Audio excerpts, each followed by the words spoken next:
So hi, welcome back to another video. I hope सब बहुत अच्छे होंगे और अपनी पढ़ाई कर रहे होंगे। मैं आपसे कुछ बात करना चाहती हूँ एंड आई होप सब इस चीज़ को रिलेट कर पाएंगे। मैं जैसे कि आपको पता ही है सबको कि आरबीआई असिस्टेंट का एग्जाम है, नेक्स्ट मंथ है, 11 अप्रैल को एग्जाम है और गिन चुनकर आई थिंक 12 to 13 डेज रह गए एग्जाम के लिए। एंड और जिस सबकी तरह मैं भी मॉक दे रही हूँ, बट कहीं ना कहीं I am facing the difficulty in English section because of my accuracy. कॉर्ड्स और रीजनिंग में कहीं ना कहीं हम फुल आउट ऑफ फुल करते हैं और कहीं ना कहीं हम एक्यूरेसी भी 98-99% मेंटेन कर पाते हैं उसमें। बट इन इंग्लिश हम चाहे जितने अगर हम फुल भी अटैम्प्ट कर लें, बट हमारी एक्यूरेसी 90% तक ही रह पाती है। 95 बेयर ही कहीं में कभी ही रेयरली ही कहीं पहुंचती है, बट फुल एक्यूरेसी इंग्लिश में रह पाना बहुत मुश्किल है। तो आई थिंक ये चीज़ बहुत लोग फेस कर रहे होंगे कि उनकी एक्यूरेसी जो है वो बाकी सब्जेक्ट में तो थोड़ी बहुत ठीक रहती है, चाहे वो क्वेश्चन कम अटैम्प्ट करें या ज़्यादा अटैम्प्ट करें। बट इन इंग्लिश वो जितना भी अटैम्प्ट करते हैं उसमें से चाहे वो कम करें या फुल करें या 25 करें 28 करें, जितने भी क्वेश्चन अटैम्प्ट करते हैं उसमें 2 से 3 क्वेश्चन उनके गलत होना कंपलसरी है। एक मतलब कि जरूरी हो जाता है कि इतने क्वेश्चन गलत होने बिकॉज ऑफ इंग्लिश में किसी की भी इतनी एक्यूरेसी नहीं रहती है।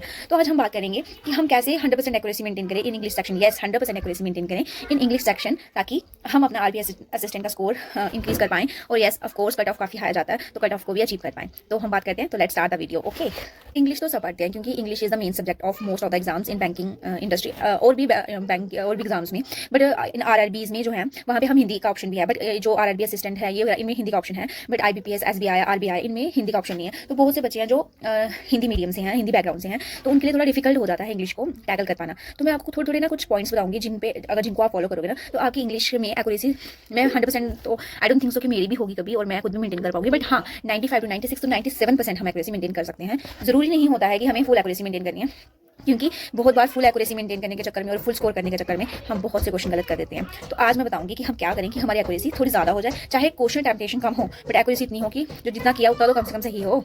तो उसके लिए मैं आपको एक चीज़ बताती हूँ। तो पॉइंट नंबर 1, सबसे पहले हमें एक चीज़ नोटिस करनी चाहिए कि इंग्लिश सेक्शन में, तो मैं कहा थी हाँ कि हमें सबसे पहले एक चीज़ नोटिस करनी चाहिए कि इंग्लिश सेक्शन में कौन से वो टॉपिक है जिनमें हम 100% एक्यूरेसी मेंटेन कर सकते हैं। तो मैं आपको बता देती हूँ कि कौन से ऐसे सेक्शंस हैं, कौन से ऐसे टॉपिक्स हैं कि जिनमें हम अपनी 100% एक्यूरेसी मेंटेन कर सकते हैं। ठीक है, तो सबसे पहले आता है हमारा आरसी। आरसी में आप जो होता है ना आरसी, अगर आप उसको एक अच्छा रीड देते हैं, 2 से 3 मिनट का रीड देते हैं पूरे आरसी को, हम बहुत बार सुनते हैं, इवन टीचर्स भी बताते हैं, उनके पॉइंट ऑफ व्यू से शायद वो भी ठीक है, टीचर्स भी बताते हैं कि प्री में हमें आरसी को स्किम करना चाहिए। बट मुझे लगता है कि जिस टाइप का हमें उस टाइम प्रेशर होता है ना, तो अगर हम स्किम करें हमसे वो चीज़ नहीं, हम पूरी चीज़ को ग्रैब कर पाते हैं। तो हम एक रीड तो हमें अच्छे से देना ही पड़ता है। तो इसके लिए हमें 2 से 3 मिनट के अंदर 2 से 3 से 4 मिनट के अंदर हमें पूरे आरसी को समझना होता है कि उसमें थीम क्या है, किस पे बेस्ड है, न्यूमेरिकल डाटा भी उसमें दिया होगा तो न्यूमेरिकल डाटा क्या है, स्टोरी बेस्ड होते हैं, अलग अलग चीज़ों पे बेस्ड होते हैं, तो हमें उससे से आइडिया हो जाता है। ठीक है, तो हमें सबसे पहले आरसी में अब बोलेंगे कुछ बच्चे की आरसी लेंदी होता है, 10 क्वेश्चन आए थे उसमें बहुत से क्वेश्चन इन्फ्लुएंस बेस्ड होते हैं। तो और कुछ तो ऐसे होते हैं जिसमें से बताओ कि कौन से कितने ठीक है, कौन सा इसमें से करेक्ट है अकॉर्डिंग टू द पैसेज, वो वाले होते हैं, इनकरेक्ट वाले होते हैं। तो उन क्वेश्चन की मैं बात नहीं करी, उन क्वेश्चन को हमें थोड़ी देर के लिए स्किप करना है। बहुत से बच्चे ऐसे भी होते हैं कि जिनकी स्ट्रेटजी इंग्लिश सेक्शन को ये होती है कि हम पहले मिसलिनियस करेंगे देन उसके बाद आरसी करेंगे। ओके, बट मुझे लगता है प्री में इतना टाइम नहीं होता है कि हमें पहले पूरा पेपर चेक करेंगे फिर उसके बाद अटेम्प्ट करेंगे। ये मेंस नहीं है, ये प्री है और इतना टाइम नहीं है। और आरबीआई में तो ईजी होता है, पेपर लेवल बहुत कम होता है, बच्चे 2 मिनट में उड़ा देते हैं, 20 मिनट से पहले ही पेपर खत्म कर देते हैं। तो हमें पहले पूरा पेपर देखने की कोई लोड नहीं है। हमें क्या करना है, हमें जो भी पहले खुलेगा, आरसी खुलेगा तो हमें आरसी पे ही जंप करना है। आपको कुछ नहीं करना है, पहले वहाँ पे आपको आरसी को रीड दे दो, 2 से 3 मिनट में कुछ नहीं जाता किसी का, रीड दे दो। फिर आप जो क्वेश्चन देखोगे, आपको क्वेश्चन कौन से देखने हैं, कौन से होते हैं जो पहले सिनोनिम एंटोनिम्स वाले क्वेश्चन होते हैं, न्यूमेरिकल डाटा पे बेस्ड होते हैं, वन लाइनर क्वेश्चन होते हैं ना, जो जिसमें बताया था हु इज दिस समथिंग, वो एक लाइन के क्वेश्चन तो वो कर लो। और जो होते हैं ना कि इसमें से इनकरेक्ट कौन से हैं, करेक्ट कौन से हैं, इन्फ्लुएंस बेस्ड क्वेश्चन कौन से हैं, आप उनको मार्क फॉर रिव्यू थोड़ी देर के लिए कर सकते हैं। आरसी हो गया, ये एक स्कोरिंग टॉपिक है। देन उसके बाद मुझे लगता है मैच द कॉलम, ये मोस्ट ऑफ द टाइम ठीक ही होते हैं। मैच द कॉलम आपके जो होता है ये एक स्कोरिंग टॉपिक है। अच्छा, उसके बाद आपका मिसस्पेल्ड वर्ड्स होते हैं, वो एक स्कोरिंग टॉपिक है। रीअरेंज द सेंटेंस होते हैं, वो एक स्कोरिंग टॉपिक है। हाँ, स्कोरिंग टॉपिक है। एक जंबल में होते हैं ना, जंबल में कि मतलब वर्ड्स को जंबल करके दिया होता है और उसको ABC करके लिखा होता है, तो उसको आपको बताना है कि BCA आएगा, CDA आएगा या समथिंग क्या आएगा। डिस्ट्रैक्शन बहुत है लाइफ में। तो मैं कहाँ थी, मैं थी बैकग्राउंड नॉइस को प्लीज़ अवॉइड करना, क्योंकि मैं इस बैकग्राउंड नॉइस का कुछ नहीं कर सकती। And I am thinking that sorry and sorry again, सच्ची में कुछ नहीं कर सकती इसका। तो मैं थी कि मैच द कॉलम हो गए, रीअरेंज हो गए, वो वर्ड्स होते हैं जो जंबल्ड में होते हैं, एक लाइन में होते हैं उस जंबल्ड में होते हैं, वो हो गए।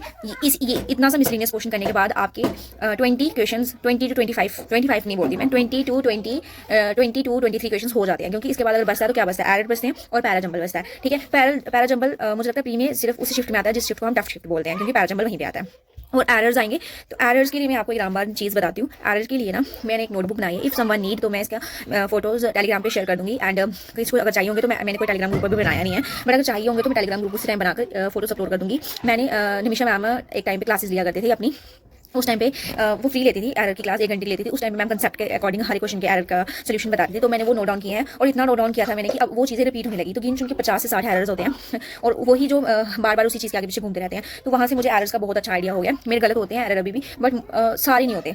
मतलब कि अगर 4 एरर आए होंगे तो मेरा एक एरर गलत हो जाएगा, 3 मेरे हमेशा सही होते हैं। तो नहीं, मेरे को नहीं पता। अगर किसी को इतना टाइम नहीं है कि वो टेलीग्राम पे जाकर चेक करे कि कैसे है क्या है, तो आपके लिए वन स्टॉप सोल्यूशन ये है कि डिस्ट्रैक्शन देखना है मेरी लाइफ में क्या है, मैं दिखाती हूँ। क्या करना है? रुको। नाउ यू कैन रिलेट कि एक मैरिड इंसान की लाइफ में कितने डिस्ट्रैक्शंस होते हैं। बच्चे को संभालना है, घर के काम कंप्लीट कर फिर पढ़ना, चाहे मैं कितना भी थक कर चूर हो चुकी हूँ ना, बट मुझे फिर भी सब कुछ करना है, मैनेज करना है। You can see the real struggle in, मतलब कि एक छोटी क्लिप में देख ली कितनी बार पॉज कर फिर वीडियो शूट किया। सोचो एक वीडियो बनाने में मुझे इतनी बार पॉज करना पड़ता है, तो सोचो पढ़ते टाइम मुझे कितनी बार उठना पड़ता होगा, कितनी बार पॉज करना पड़ता होगा। It's okay. I am talking about the errors. I think मुझे भूल चुका है कि मेरे को उसको सुलाना था, उसको सोना था, वो सो गया अब, तो मुझे भूल गया कि मैं कहाँ थी, बट मुझे लगता है मैं एरर्स पे थी। तो एरर्स के लिए हाँ मैं बोलती थी कि अगर जिसको टेलीग्राम पे जाकर इतना टाइम नहीं है अभी किसी के पास कि वो टेलीग्राम पे जाकर नोट्स वगैरह देखें, उनको रीड आउट करे, तो निमिषा मैम जो है वो अपने टेलीग्राम पे रोज PDF शेयर करती हैं। एक दिन मेंस की करती हैं, एक दिन प्री की करती हैं, जिसमें 20 एरर्स होते हैं। रोज के 20 एरर्स होते हैं। वो क्या होती है, एक रीडिंग कॉम्प्रिहेंशन होता है, एक पैरा जंबल होता है। तो मेरे को लगता है सबसे ज़्यादा इंप्रूवमेंट मुझे कहीं से मिली है ना, तो उस चीज़ से मिली है। This is the one of the best source बोल सकते हो, one of the best PDF बोल सकते हो जिससे इंग्लिश इंप्रूव होगी, क्योंकि आपको इसके पास एक्शनल टेस्ट लगाने की जरूरत नहीं है।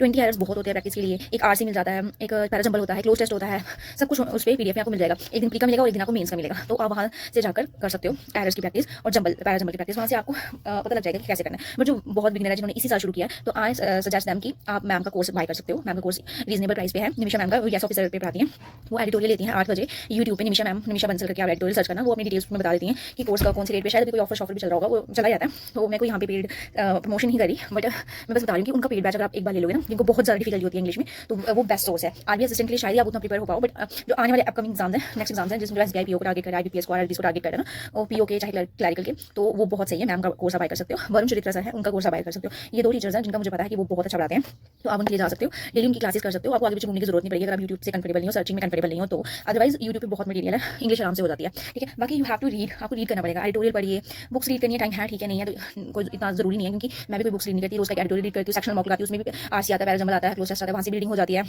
फिर कहीं एक आधी क्विज लगा ली तब भी रीडिंग होगी, आप DI करोगे वहाँ पे भी रीडिंग होगी, आप कोई पजल सॉल्व करते हो वहाँ पे भी आपकी रीडिंग होगी, तो रीडिंग हर जगह चेक होगी। तो इंग्लिश तो करना है, बहुत इंपॉर्टेंट है। तो मुझे मैंने जो बताना था मैंने बता दिया कि आपको पहले क्या करना है। आपको वो टॉपिक्स करने हैं जिनमें आपको लगता है आप 100% एक्यूरेसी मेंटेन कर सकते हैं, और वो टॉपिक्स भी मैंने आपको बता दिए हैं कौन कौन से हैं। वो जो मिस्टेक वाले टॉपिक्स हैं वो मैं आपको लास्ट में बता दी, जिनकी वजह से हमारी एक्यूरेसी बहुत खराब होती है, तो आप उनको लास्ट में चूज करना, ठीक है। और इन केस अगर आपको लगे आपसे नहीं हो रहा है, यू हैव टू स्किप, इनको स्किप कर सकते हैं। और हाँ, पैरा जंबल में भी कर सकते हैं। आपको ना मैक्सिमम टाइम ना स्टार्टिंग स्टेटमेंट तो पता लग ही जाएगी कौन सी होती है। 5 क्वेश्चन होंगे ना उसमें, 5 क्वेश्चन होते हैं ना उसमें, तो 5 क्वेश्चन में से आपको पहला क्वेश्चन का भी पता चल जाता है कि फर्स्ट स्टेटमेंट कौन सी है, और लास्ट का कंक्लूडिंग स्टेटमेंट भी पता चल जाता है। हैंड्स करके स्टार्ट होगा, इन कंक्लूजन में स्टार्ट होगा, या देयरफॉर से स्टार्ट होगा, समथिंग कुछ भी होगा, वो पता चल जाता है लास्ट स्टेटमेंट कौन सी है, तो आप कर सकते हो। बट फर्स्ट का तो 100% पता लग जाता है, तो 1 मार्क तो वहाँ से आप ले सकते हो, नहीं से तो 1 मार्क तो बेटर है। और एरर्स में भी अगर 5 एरर होंगे, 2 या 3, 2 एरर होंगे टफ, 3 एरर ईजी होते हैं, तो वो भी आप कर सकते हो। सारी चीज़ें करने की जरूरत नहीं है, ठीक है। उतना ही टाइम करो जितना आपको आता है, 1-2 तुक्का लगा सकते हैं। And the video and comment करके बताना आपको कैसी लगी मेरी स्ट्रैटेजी। अगर अच्छी लगी होगी तो भी बताना, नहीं पसंद आएगी तो भी बताना। और मिलते हैं नेक्स्ट वीडियो में, और नेक्स्ट वीडियो में मैं अपनी रीजनिंग की स्ट्रैटेजी बताऊंगी कि कैसे मैं 35 आउट ऑफ 35 स्कोर करती हूँ, क्या अप्रोच रहती है मेरी और किस तरीके से मैंने कहाँ से किया है। तो मिलते हैं नेक्स्ट वीडियो में। Like share and subscribe my channel.